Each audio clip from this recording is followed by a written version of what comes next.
And I never ever had thought of going to Ireland. Oh,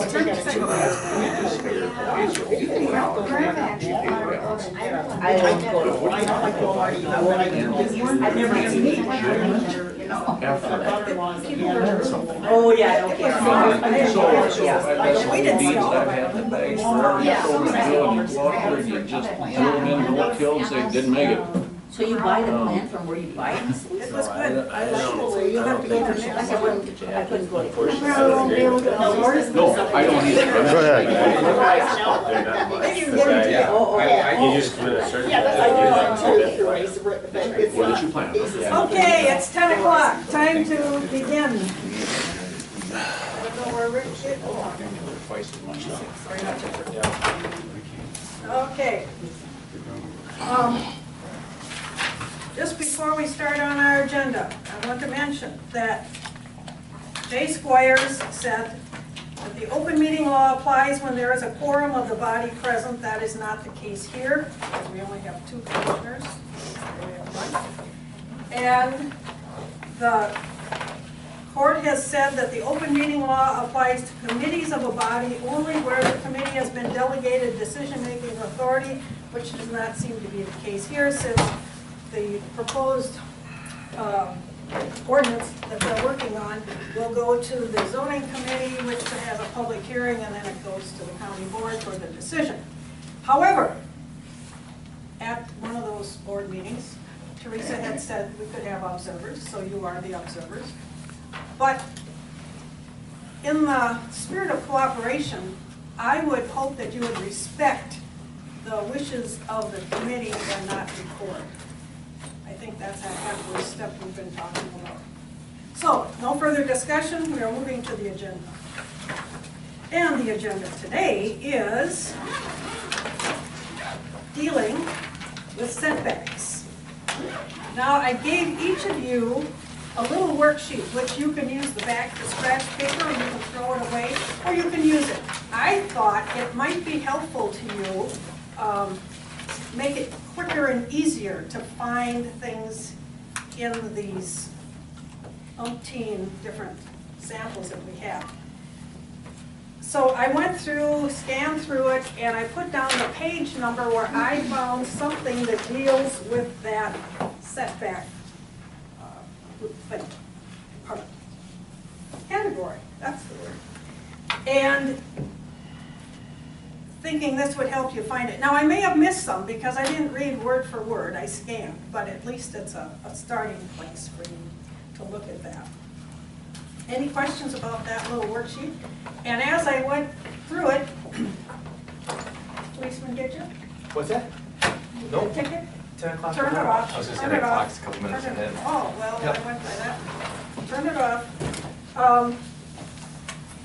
I found some categories that we hadn't listed last time as agenda items, and after irrigation wells, that's the last one that was on our list. And property lines, public waters, because they talked about that a little differently than the shorelands, and some were together, some were separate. Size, area, in other words, the area, size of the mine, the density of mines, the groundwater table, natural easements, and cultural resources, which include cemeteries, historical things, and things of that sort. And you'll notice a lot of those were in the Environmental Quality Board book, not in any of the others. Some of them are in the others. So, questions about this? Did you run into anything that may have talked about like threatened and endangered species? Yeah, that's in that natural easement, I think, that part. Yep, natural resource easements and critical. Yeah, habitats. yeah, you found that. Okay, so that's where some of that is found. And is there a way to kind of highlight or identify those public areas? Do we need to? Well, let's turn to public areas, page 170.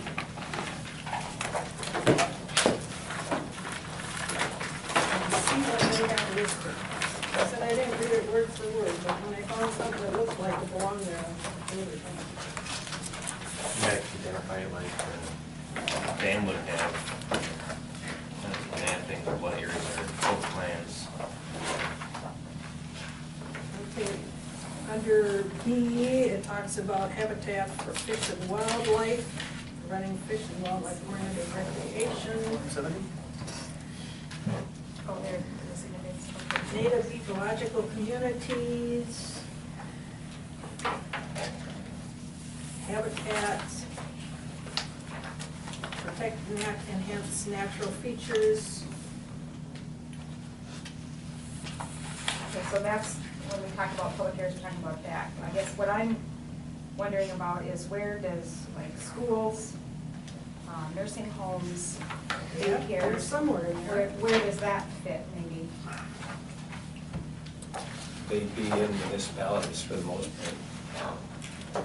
But I thought I saw it somewhere in here where it talked about churches. City limits, they'd be within city limits, city limits. City limits, Not all churches are within Well, city not all limits, because there are daycares. country churches, or all schools in city limits, pretty much, pretty much? because they want city water and sewer. Not all would have to be. But I saw it somewhere. I thought it was gonna be helpful. All I did was churn up a question, didn't I?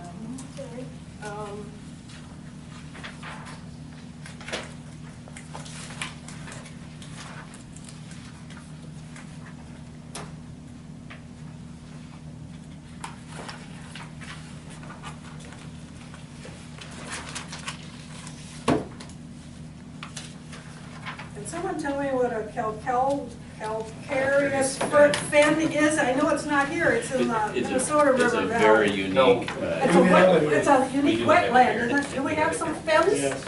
yes, we do. Okay, what's a fin? It's a type of plant, I can show it to you. Is it like a bird without an R? No, there's different types of fence, but the ones that we have here, they get to be 6, 7 feet tall. You know, they're fairly big. Ooh, Tall it's a big plant. thing. Yeah, they have some up by this area. And what's their purpose in life?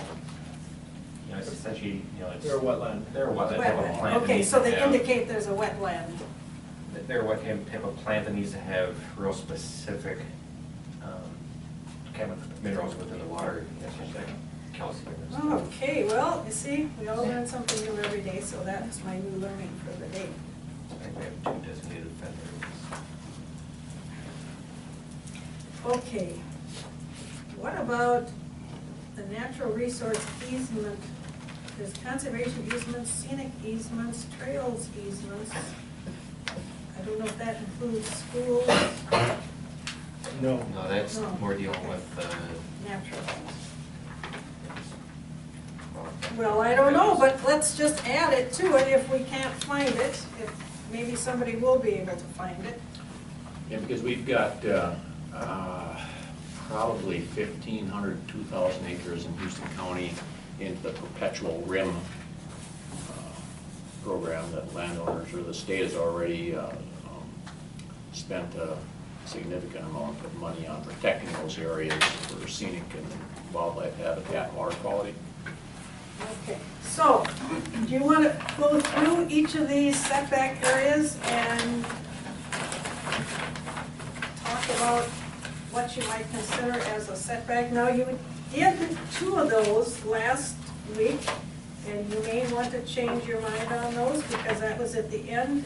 But you had said the waters, 1 mile from DNR public waters and MPCA class 2 waters, and 100 feet from property lines and 1,000 feet from residence to survey boundary of the mine, or maybe even 1,350 feet, because that was another number that was thrown. 1320. 1320? Yeah. I like 1350 because it's a nice round number, but I can change it to 1320. Okay, here, 1320.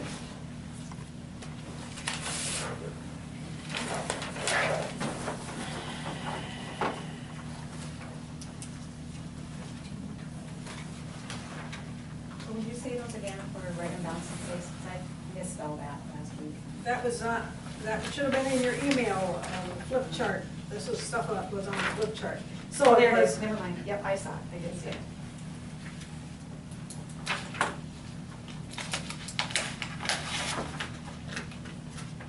so I'm going to start with, I just wrote schools up there so we don't forget those, and we're going to have to look at where, if anybody has addressed schools. What was the, and churches?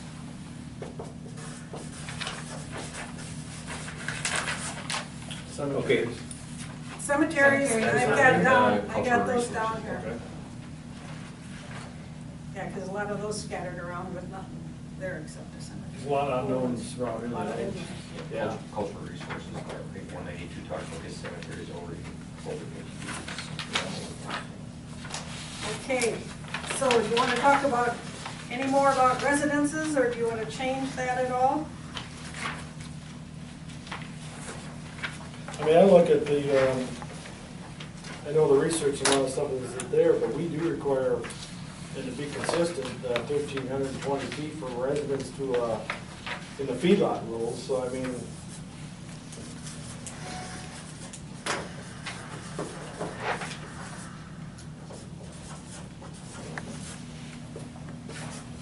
But for rock quarries and sand pits now, we're 1,000, right? yes. So So you want to be where does the consistent. consistency come in? What do you want to be consistent with? That's a good point. I mean, if you're gonna go for one, you gotta go from both, and we do need, you know, with consistency, we do need that. The only thing I look at is the threshold that goes with these things. Yeah. You know, the intensity is so much more in a, you know, in the That's frac true. sand industry Okay. versus, That's true. I think you can justify that. You're talking about over the threshold, is where we're, yeah. This would be industrial. yeah. Yeah, I'm fine with that. I think you can justify that. Okay, I'm gonna put an I. You know, any of the things that I'm seeing and looking at when it comes to what's happening in the air, they're looking at sand, you know, between a mile to a mile and a half. Is that sand when it's being processed, or sand when it's being mined? Because there's a difference. No, sand when it's being both. But we're not, as I understand, the county is not allowing processing of any sand. It's only But the digging mining it. part too, and the blasting. I wouldn't, you know, I'm just gonna speak for myself. I wouldn't wanna be in a residence and have somebody doing that 1,320 feet of my residence. Which is a quarter of a mile. That's a quarter of a mile. So now, if we consider, you know, a mile, just say, if we take that distance of a mile, then how does that, again, tie back into our current lines? Then if we're gonna try to align these things with the commercial end of it, then how does that affect that? Well, this is industrial here, Right? Yeah. But we're trying to line these two up a little bit, aren't we? right? But But you